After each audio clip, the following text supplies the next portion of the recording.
Mm. Hello. Good afternoon. Yung breakfast ko, oatmeal. Tapos ito ang dinner, lunch ko. 1:50 na. Mm. May natira pa akong gulay.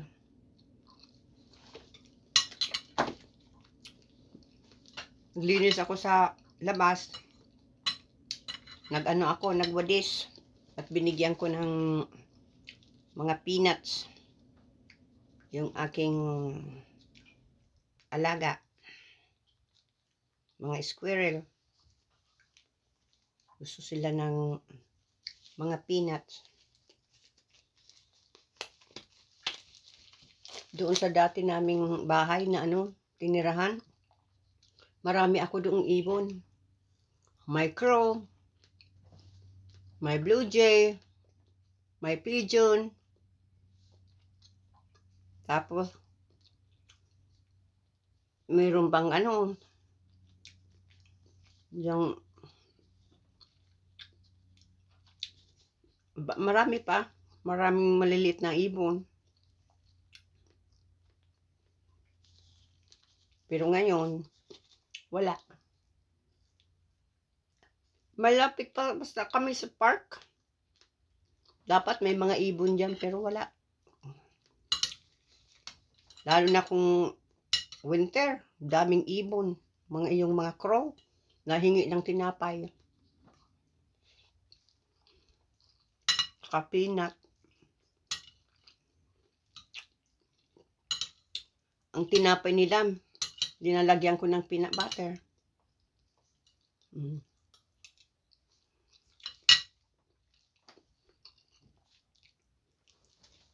Kaya,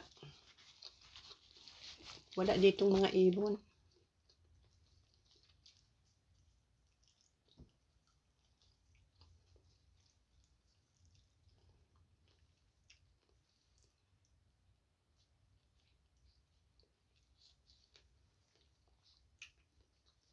Ang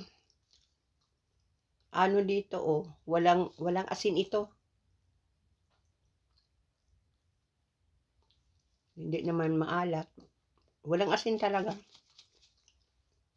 Walang lasa nga. Ang isda. Napasaan na kaya? Hindi na ako mabili ng ganitong isda.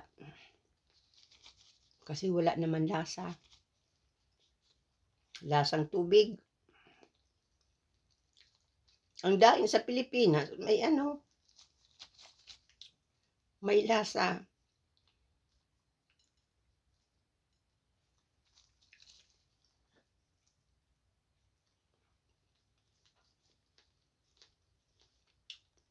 Tapos linilinis, nagpatulong ako kay Bunso na ayusin ko ang kwarto ko. Kasi hindi ako makabuhat ng mga dresser. Noon, ay kayang-kaya ko yan. Na hilahin.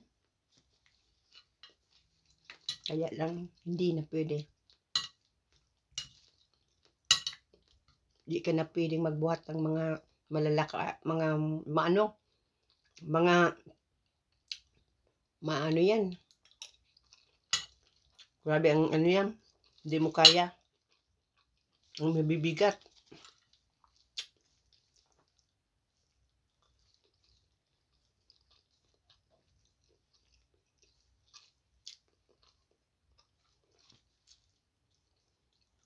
Kaya, lang, yung kaya ko lang.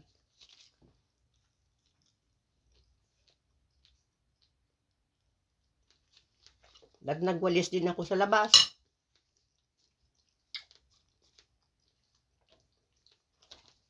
Kasi maraming mga dahon nahuhulog.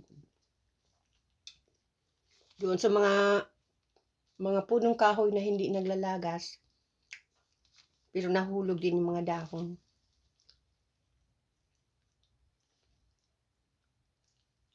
Malakas ang hangin sa labas. Yung mga, ano yan,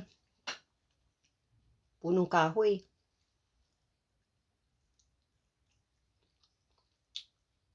Ulang kanina.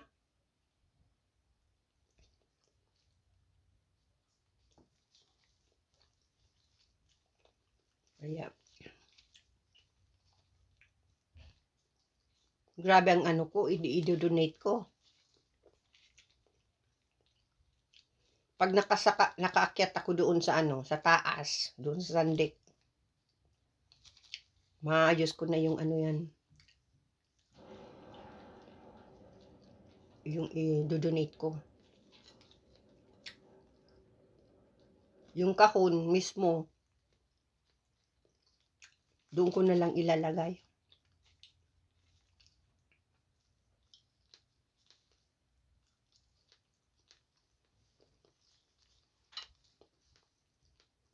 Para ano yan, sayang naman kung ibasura. Kaya, i-donate ko na lang. Kasi pwede pa naman na gamit yun.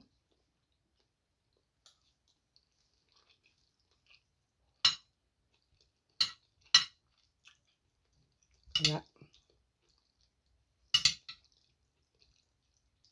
saka may mga dekorasyon.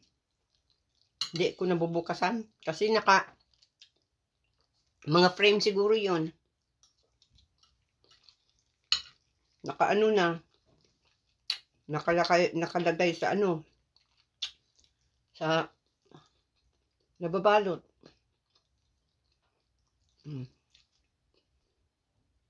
Kaya ayan.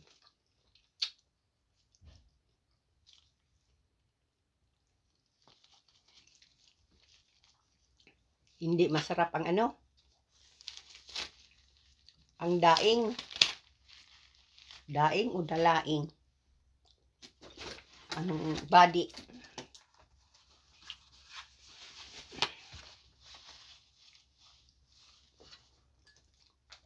Yan. Pinawisan ako talaga. Naligo ako sa pawis.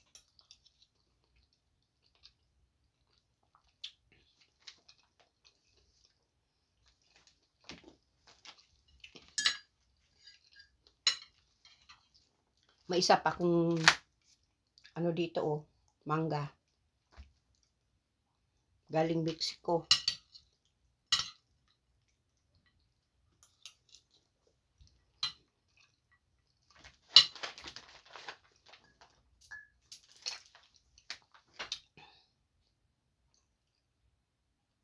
Ano pala? Peru. Product of Peru.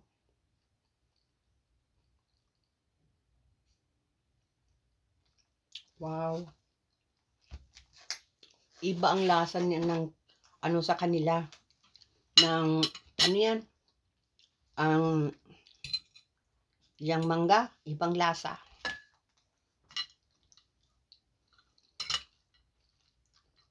Masarap ang mangga sa Pilipinas. Lalo na yung malalaki, maliliit. Sayang at wala ditong tanim na ano, mangga. Pero kung meron ditong ano yan, greenhouse na malaki. Tulad ng ano yan, Queen Elizabeth Park, yung dome. Pwedeng magtanim.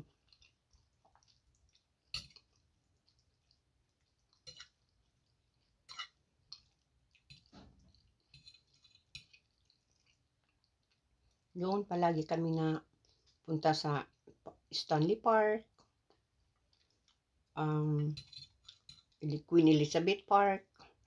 May mga, yung, kaya lang, iwan ko kung anong nangyari at bakit yung mga picture ko simula nung dumating ako dito. Pinadala ko lahat sa Pilipinas. Hindi ko makapaniwala. Akala ko sa kasi matira na kami sa Pilipinas. Kaya lang wala man nangyayari. Kung wala kang business sa Pilipinas,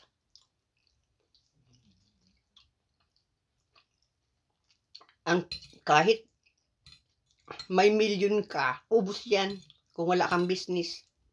Kung palaging palabas ang pera.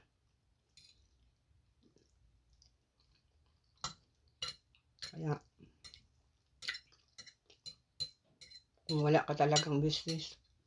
Tapos, may mga makikikaibigan sa'yo. Tapos, pag nakuha ng loob mo, makwento na ng mga, nila, problema. Pagkatapos yan mautang. Tapos, mapangako na, o sa linggo, mabayad ako. Dumating ang linggo, hindi dumating.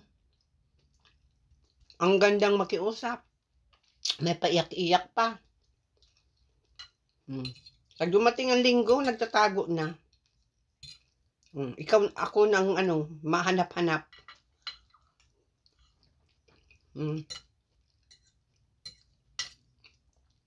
Grabe. Pag siningil mo, magalit sa'yo. Ay, grabe.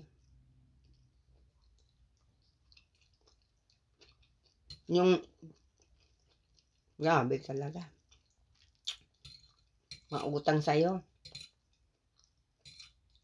Ano yan? Hindi ka pa nga na-almusal, may natuk-tuk na. Maluto pa lang ng breakfast. Ano na? Mautang na. Gulat talaga ako Ay, grabe. May mga paiyak-iyak pa yan. Agang-aga, maiyak. Talagang mahusay magdrama. Daig pa ako.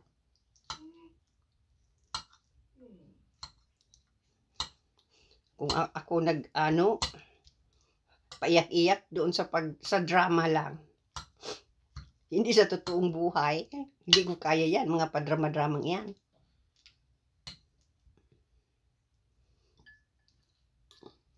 Kaya wala naman nangyari. Pagtira namin dyan. Sayang lang.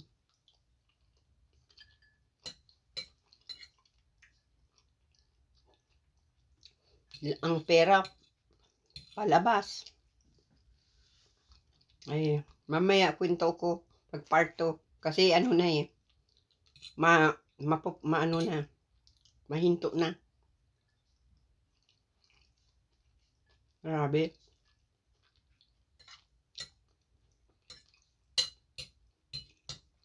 Utang. Malapit siya sa'yo. Grabe. Mga talaga. Lukuhin talaga ako. Isinilang na kuluhin. Tulad ni Papa. Sabi ni Papa. Nung bata pa siya, ganun din. Sabi ko, ako pala ang nagmana sa'yo pa.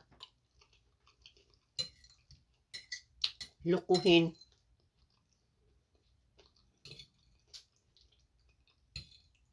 Kasi, ay yung naawa ka.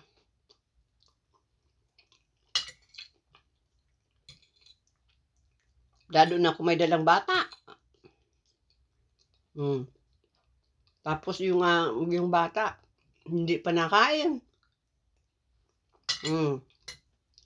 Maawa ka.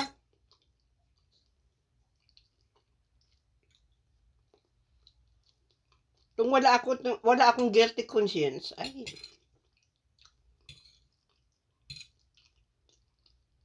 hindi ako mapautang.